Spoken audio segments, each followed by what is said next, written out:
1972년 한 남자가 울산 바다에 도착했습니다. 배를 만들겠다고요? 한국에서? 사방에서 쏟아지는 조롱과 반대, 기술도 경험도 자본도 없던 그 시절. 하지만 그는 가방에서 그것을 꺼냈습니다. 그 누구도 믿지 않았던 단 한 장의 도면. 그리고 세상이 바뀌기 시작했습니다. 과연 그들이 만든 건 배였을까요? 아니면? 오늘의 이야기가 시작됩니다. 그 전에 잠깐 구독과 좋아요를 눌러주신다면 영상 제작에 큰 힘이 되겠습니다. 일본은 안 된다고 했다. 마이너스 울산 바다에 뜬 조선의 기적. 챕터 1. 배를 만든다고? 마이너스 모두가 비웃던 그 한마디.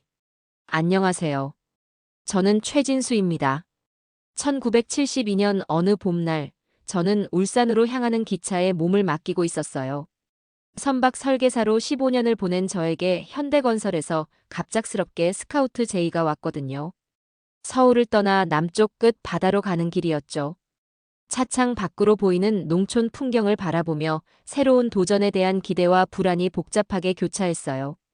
기차 안에서 만난 할머니가 물어보시더라고요. 어디 가시는 길이세요? 울산에서 배 만드는 일을 하러 갑니다. 라고 답했더니 아이고, 우리나라에서 무슨 배를 만들어요라며 웃으셨어요. 그 순간부터 뭔가 이상한 기운이 감돌았어요. 울산역에 내려서니 바닷바람이 얼굴을 강하게 때렸습니다. 작은 어촌 마을이었어요. 어부들이 해질녘 그물을 손질하고 있었고 아이들이 갯벌에서 조개를 캐며 뛰어놀고 있었죠. 평화로운 풍경이었어요. 하지만 이곳에 조선소를 짓겠다고 하니까 모든 사람들이 어리둥절한 표정을 지었어요. 현대건설 울산 사무소에 도착하니 일본에서 온 기술자 이와타가 저를 차갑게 맞았습니다. 50대 중반의 그는 날카로운 눈빛으로 저를 훑어보더니 첫마디를 냉정하게 던졌어요. 한국은 100년이 지나도 배 못 만들어요. 기술도 없고 경험도 없고 자본도 없어요. 완전히 비웃는 표정이 역력했어요.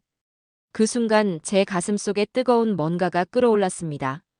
현지분들 반응도 마찬가지였어요. 동네 이장님이 한숨을 깊게 쉬며 말씀하셨죠. 우리는 고기 잡는 사람들이지 배 만드는 나라가 아니에요. 배는 사서 타는 거 아닙니까? 절망적인 소리였지만 저는 오히려 더 흥분되었어요. 불가능하다는 말을 들을 때마다 더욱 해내고 싶어졌거든요. 회사 내부 분위기도 냉담했습니다. 상무님들이 회의실에서 한 목소리로 말했어요.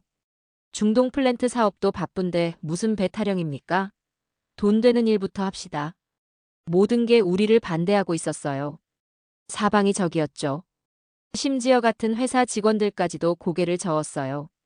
하지만 저는 묵묵히 가방에서 설계도를 조심스럽게 꺼냈습니다. 이건 제가 밤을 새워가며 정성스럽게 그린 꿈이었거든요. 대한민국 최초의 조선소 설계도였어요. 아무도 믿지 않는 그 꿈을 저는 절대 포기할 수 없었습니다. 설계도를 펼치는 순간 주변이 조용해졌어요. 그 침묵 속에서 저는 생각했어요. 언젠가는 이 설계도가 현실이 될 거라고 말이에요. 챕터 2. 이건 불가능입니다. 마이너스 내부의 반대와 외부의 조롱. 다음 날부터 본격적인 반대가 거세게 시작됐습니다. 이와타는 매일 회의 때마다 냉정하고 단호하게 말했어요. 설계 기술 전혀 없어요. 숙련된 인력도 없어요. 용접 기술도 조악하고 강판 품질도 엉망이에요. 다 안 돼요. 지금이라도 중단하세요. 시간과 돈만 낭비입니다. 그의 목소리엔 절대적인 확신이 가득했어요. 마치 이미 정해진 결론을 말하는 것 같았어요. 저를 완전히 무시하는 태도였죠. 박상무님은 더욱 단호했습니다. 엔진은커녕 나사 하나도 제대로 못 만드는 우리가 무슨 조선소 타령입니까? 꿈 깨십시오. 현실을 똑똑히 직시해야 합니다. 수차례 회의에서 똑같은 말을 계속 반복했어요. 저는 그때마다 침묵으로 일관했어요. 말로는 절대 이길 수 없는 싸움이라는 걸 잘 알고 있었거든요. 행동으로 보여줘야 한다고 생각했어요. 정부 관계자들까지 우리 편이 아니었어요. 수입 선박이 더 싸게 먹힌다는 게 그들의 일관된 논리였죠. 굳이 위험한 도박을 할 이유가 없습니다. 안전하게 갑시다. 심지어 경제기획원에서도 반대했어요. 국가 예산 낭비다라는 보고서까지 올렸죠. 언론도 마찬가지였어요. 조선일보, 동아일보 할 것 없이 연일 허황된 꿈이라고 썼어요. 현실을 보라는 사설이 연일 신문 일면을 장식했죠.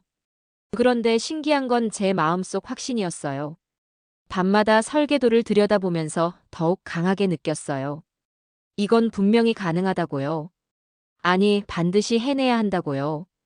제 가슴이 그렇게 뛰고 있었어요. 온몸의 세포가 그렇게 말하고 있었어요. 외부는 조롱했고 내부는 분열됐지만 저만큼은 절대 고집을 꺾지 않았어요. 아내가 걱정스런 목소리로 밤늦게 전화했어요. 여보, 정말 괜찮은 거예요? 모든 사람이 반대하는데. 혼자서만 고집 부리는 거 아니에요? 가족 생각도 해봐요. 저는 확신에 찬 목소리로 대답했죠. 여보, 모든 사람이 반대할 때가 바로 진짜 기회야. 우리가 해내면 세상이 완전히 바뀔 거야. 우리 아이들이 자랑스러워할 거야. 마침내 정주영 회장님이 결정적인 한마디를 하셨습니다.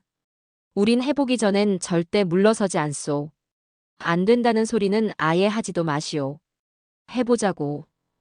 그 순간 제 온몸에 강렬한 전율이 흘렀어요. 드디어 저와 정확히 같은 생각을 가진 분을 만난 거죠. 불가능을 가능으로 바꾸는 위대한 여정이 본격적으로 시작된 역사적인 순간이었습니다. 챕터 3. 조선소 첫 삽, 흙먼지 속의 미래. 1972년 가을, 드디어 첫 삽을 뜨는 운명의 날이 왔습니다. 황량한 울산 앞바다를 바라보니 가슴이 터질 것 같았어요. 갈매기들이 끝없이 울어댔고 거센 파도 소리가 귓속까지 파고들었어요. 이 평범한 바닷가 마을이 대한민국 조선업의 성지가 될 거라고 저는 굳게 믿었거든요. 역사의 현장에 서 있다는 느낌이었어요. 정주영 회장님이 직접 오셔서 삽을 드셨어요. 진수, 오늘부터 우리는 세계와 싸우는 거야 라고 말씀하셨죠. 그 순간 제 온몸에 전율이 흘렀어요. 정말 전쟁을 시작하는 기분이었거든요. 하지만 현실은 참으로 냉혹했습니다. 인력도 장비도 턱없이 부족한 절망적인 상황이었어요. 낡은 불도저 한 대로 축구장 20개만한 거대한 땅을 고르고 트럭 서너 대로 무거운 자재들을 끝없이 날랐어요. 첫날부터 온몸이 새까맣게 흙먼지 투성이었어요. 손바닥엔 아픈 물집이 잡히고 어깨는 뻐근하게 아팠죠. 하지만 이상하게 힘이 났어요. 그때 소중한 인연이 된 게 김만수 용접공이었어요. 25살 청년이었는데 눈빛만큼은 예사롭지 않았어요. 경상도 사투리로 말하는 게 정겨웠어요. 이게 다 불가능이라면 우린 도대체 뭘 위해 사는 겁니까? 그냥 포기하고 살 건가요? 그의 진심 어린 말이 제 가슴을 강하게 흔들었어요. 이 청년과 함께라면 뭐든 할 수 있을 것 같았어요. 김만수는 매일 자정이 넘도록 혼자서 용접 연습을 했습니다. 파란 용접 불꽃이 캄캄한 어둠을 가르며 사방으로 날아다녔어요. 멀리서 보면 마치 별빛 같았어요. 저도 마찬가지로 설계실에서 밤을 새워가며 복잡한 도면을 그렸죠. 커피를 하루에 10잔도 넘게 마셨어요. 손목이 아파서 파스를 붙이고 일했어요. 어느 날 밤 김만수가 저에게 조용히 말했어요. 과장님, 정말 우리가 해낼 수 있을까요? 솔직히 무서워요. 저는 확신에 찬 목소리로 답했어요. 만수야, 우리가 안 하면 누가 하겠어? 이건 우리 세대의 숙명이야. 그 말을 듣고 김만수의 눈에서 새로운 빛이 났어요. 우리 둘만이 아니었어요. 10여 명의 젊은 직원들이 모두 같은 마음으로 미친 듯이 뛰었어요. 새벽 5시부터 밤 11시까지 쉬는 날 없이 일했어요.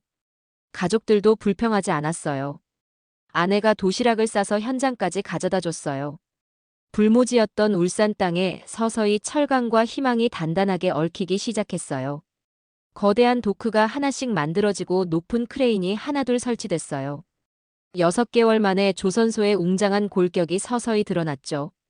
하루하루가 진짜 기적 같았습니다. 세상 그 누구도 믿지 않던 그 황량한 땅에서 우리는 불가능한 꿈을 현실로 만들어가고 있었어요.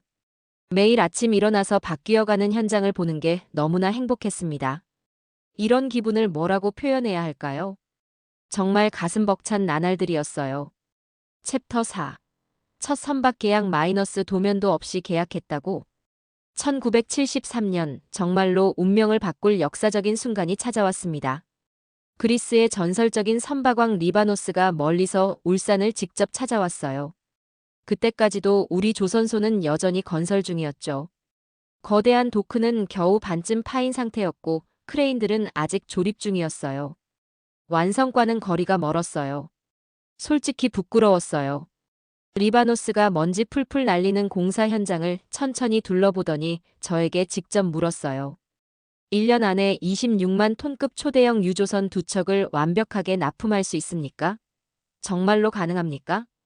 저는 한치의 주저도 없이 확신에 찬 목소리로 대답했습니다. 물론 가능합니다. 책임지겠습니다. 사실 그때는 확신보다는 불굴의 의지였어요. 하지만 거짓말은 아니었어요. 계약서에 사인하는 그 순간 온몸이 부들부들 떨렸어요. 계약 조건은 정말 가혹했습니다. 정확히 1년 안에 완벽하게 납품하지 못하면 계약금 전액 환불이었거든요. 위약금만 해도 수십억 원이었어요. 회사 전체가 망할 수도 있는 위험천만한 도박이었죠. 하지만 이런 기회는 다시 오지 않을 거라고 생각했어요. 일본 신문들이 연일 조롱했습니다. 계약은 했지만 조선소는 여전히 그림 속 이야기일 뿐이다라고 대서특필했어요. 한국의 무모한 도전, 결국 실패할 것이라는 기사도 나왔죠. 우리 회사 내부에서도 말들이 많았어요. 심지어 계약서 위조설까지 돌 정도였죠. 상식적으로 도저히 불가능해 보였거든요. 하지만 저는 그날부터 정말 미친 듯이 밤을 새워가며 설계와 공정을 완전히 새로 짰어요. 1년이라는 빠듯한 시간, 우리에겐 너무나 촉박했지만 절대 불가능하지는 않다고 믿었어요. 계획표를 벽에 붙이고 매일 확인했어요. 리바노스의 차가운 마지막 말이 계속 귀에 맴돌았어요. 기한 넘기면 계약금 전액 환불이고 위약금까지 물어야 합니다. 이제 정말 완전히 후퇴할 길이 없었어요. 오직 앞으로만 전진해야 했습니다. 성공 아니면 죽음이었어요. 챕터 5. 태풍과 결함 마이너스 완성까지 남은 3개월. 1974년 무더운 여름, 갑작스런 태풍이 울산을 강력하게 강타했습니다. 단 하룻밤 사이에 우리의 소중한 도크가 완전히 물에 잠겼어요. 6개월 동안 피땀 흘려 쌓아 올린 모든 것들이 위험해졌죠. 다음 날 아침 물이 빠진 도크를 보니 정말 가슴이 무너져 내렸습니다. 절망적이었어요. 이대로 끝인가 싶었어요. 설상가상으로 핵심 강판에서 치명적인 미세결함이 발견됐어요. 중요한 용접 부위 여러 곳에 균열이 생긴 거였어요. 이대로라면 전체 공정을 완전히 중단해야 하는 최악의 상황이었어요. 완성까지 겨우 3개월밖에 안 남았는데 말이에요. 정말 막막했어요. 밤잠을 잘 수가 없었어요. 이와타가 확신에 찬 차가운 목소리로 말했습니다. 봤죠? 결국 이게 한국 기술의 명확한 한계입니다. 처음부터 불가능한 일이었어요. 이제라도 포기하세요. 그의 싸늘한 표정에는 승리감마저 분명히 엿보였어요. 처음부터 우리가 완전히 실패하길 간절히 바랐던 거죠. 그 순간 정말 화가 났어요. 하지만 저는 절대 포기할 수 없었어요. 김만수와 우리 설계팀 전체를 총동원해서 구조 개선 작업에 온 힘을 다해 들어갔습니다. 회사의 모든 직원들이 공정에 직접 참여했어요. 연일 계속되는 밤샘 작업이 완전히 일상이 되어버렸죠. 집에 들어가는 날이 일주일에 한 번도 없었어요. 어느 깊은 밤, 김만수가 용접 작업을 하다가 갑자기 쓰러졌어요. 심각한 과로 때문이었죠. 구급차에 실려 병원으로 가면서도 의식을 잃은 채로 계속 중얼거렸어요. 이건 단순한 배가 아니야. 우리나라 대한민국의 진짜 미래야.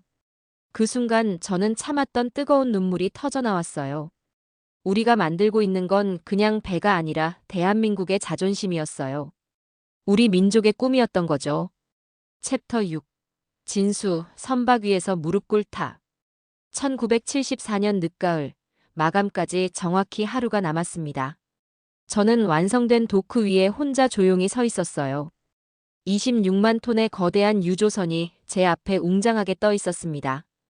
길고 긴 2년간의 치열한 고생이 주마등처럼 빠르게 스쳐 지나갔어요. 감격스러웠어요. 정말 꿈인지 현실인지 모르겠었어요. 무전기를 꺼내 아내에게 떨리는 목소리로 전화했어요. 여보, 나 해냈어. 정말로 해냈어. 우리가 해낸 거야. 아내의 울먹이는 목소리가 들렸어요. 정말 고생 많이 했어요, 여보. 당신을 믿어서 다행이에요. 그 순간 저도 모르게 뜨거운 눈물이 볼을 타고 흘러내렸습니다. 2년 동안 참았던 감정이 터져나왔어요. 갑자기 제 아버지 생각이 났어요. 6.25 전쟁 때 참전 용사였던 아버지는 항상 말씀하셨어요. 진수야, 우리나라도 언젠가는 반드시 세계 최고가 될 거야. 그때까지 포기하지 마라. 그리고 광산 사고로 젊은 나이에 세상을 떠난 제 동생 생각도 났어요. 동생이 마지막에 했던 말이 떠올랐어요. 형, 우리 가족 자랑스럽게 만들어줘. 꼭 성공해. 저는 차가운 선박 갑판 위에서 무릎을 꿇고 두 주먹을 불끈 쥐었어요. 이건 단순히 내 개인의 성공이 아니야.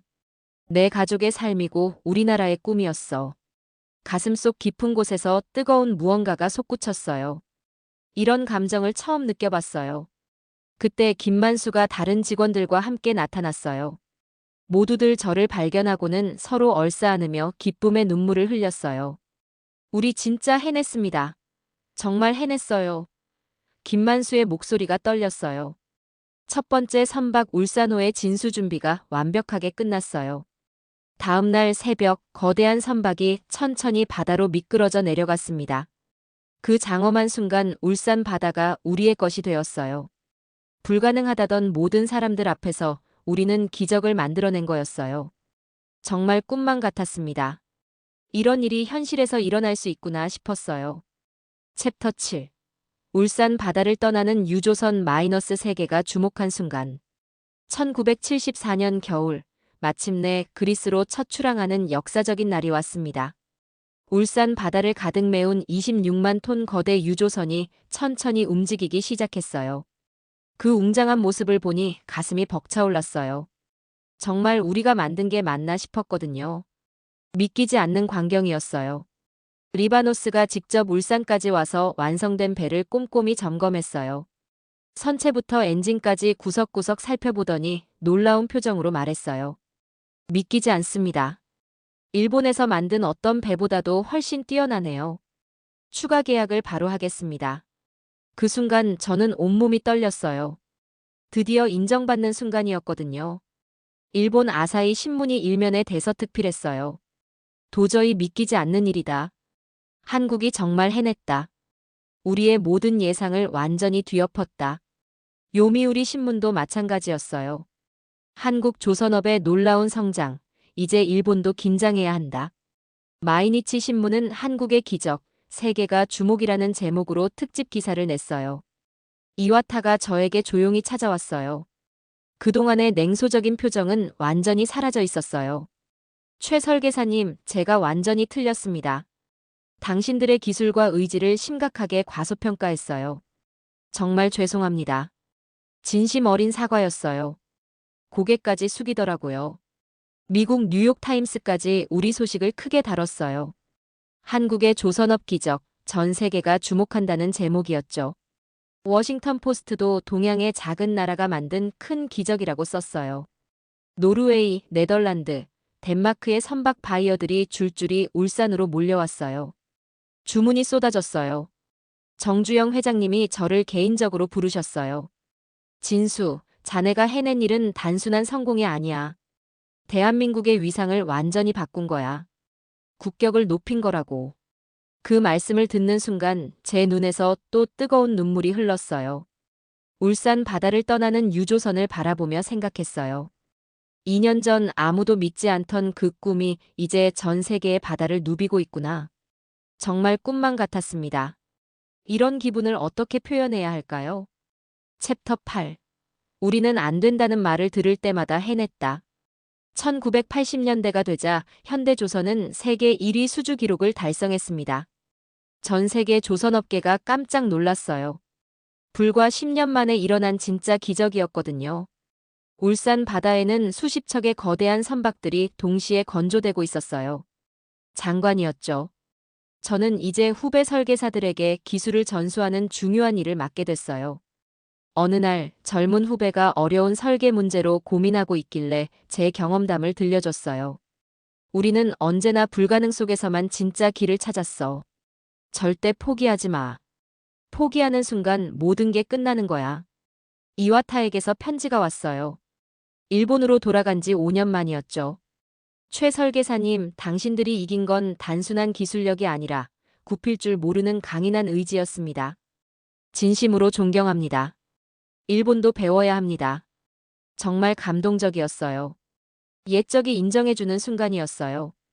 김만수는 이제 용접 부장이 되어 수백 명의 후배들을 능숙하게 이끌고 있었어요. 형님, 그때 우리가 만든 게 단순한 배가 아니었죠. 대한민국의 진짜 미래였어요. 우리 후손들의 꿈이었고요. 그의 말에 저도 깊이 공감했어요. 정말 그랬거든요. 어느 날 어린 손자가 제게 물었어요. 할아버지, 그때 정말 무서우셨을 거예요. 모든 사람이 반대했는데. 저는 따뜻한 미소를 지으며 대답했어요. 무섭긴 했지만 더 큰 꿈이 있었단다. 우리나라가 세계 최고가 되는 꿈 말이야. 그 꿈 때문에 견딜 수 있었어. 1990년대가 되자 한국은 세계 조선업 1위 국가가 되었습니다. 전 세계 선박의 절반 이상을 우리가 만들게 됐어요. 삼성중공업, 대우조선해양까지 생겨났죠. 울산뿐만 아니라 거제도, 목포까지 조선소가 들어섰어요. 정말 꿈 같은 일이었어요. 해외 언론들이 한국의 조선업 신화라고 부르기 시작했어요. 영국 BBC에서는 한국의 기적, 어떻게 가능했나라는 다큐멘터리까지 만들었어요. 그때 제가 인터뷰에 나가서 말했어요. 우리는 불가능하다는 말을 들을 때마다 더욱 강해졌습니다. 지금도 울산 바다를 바라보면 감회가 새롭습니다. 배 한 척도 제대로 만들지 못하던 나라가 이제는 전 세계 바다를 지배하는 조선 강국이 되었어요. 50년 전 아무도 믿지 않던 그 작은 꿈이 이렇게 큰 현실이 된 거죠. 2000년대에 들어서는 우리나라가 세계 최대 조선소를 보유하게 됐어요. 중국까지 우리 기술을 배우러 왔죠. 한때 우리를 무시하던 일본도 이제는 우리와 협력하려고 해요. 세상이 완전히 바뀐 거예요. 제가 은퇴할 때 후배들이 물었어요. 선배님, 그 힘든 시절을 어떻게 버텼습니까? 저는 이렇게 대답했어요. 꿈이 있었기 때문입니다. 우리나라가 세계 최고가 되는 꿈, 그 꿈 하나로 모든 걸 견딜 수 있었어요. 요즘 젊은 사람들에게 하고 싶은 말이 있어요. 여러분도 불가능하다는 말을 두려워하지 마세요. 그럴 때가 바로 기회입니다. 우리 선배들이 그랬듯이 여러분도 새로운 기적을 만들어내세요. 우리는 안 된다는 말을 들을 때마다 해냈다. 이게 바로 대한민국의 진짜 저력이에요. 불가능을 가능으로 바꾸는 우리 민족의 DNA죠. 앞으로도 이 정신만 있다면 우리는 무엇이든 해낼 수 있을 거예요. 4차 산업혁명도 우주산업도 뭐든지 말이에요. 우리는 그런 민족입니다. 이 놀라운 이야기가 마음에 드셨다면 좋아요와 구독 부탁드립니다. 이 이야기를 더 많은 분들과 나누기 위해 이 영상을 공유해 주세요. 다음에도 더욱 감동적인 이야기로 찾아뵙겠습니다. 지금까지 감동감성이었습니다. 감사합니다.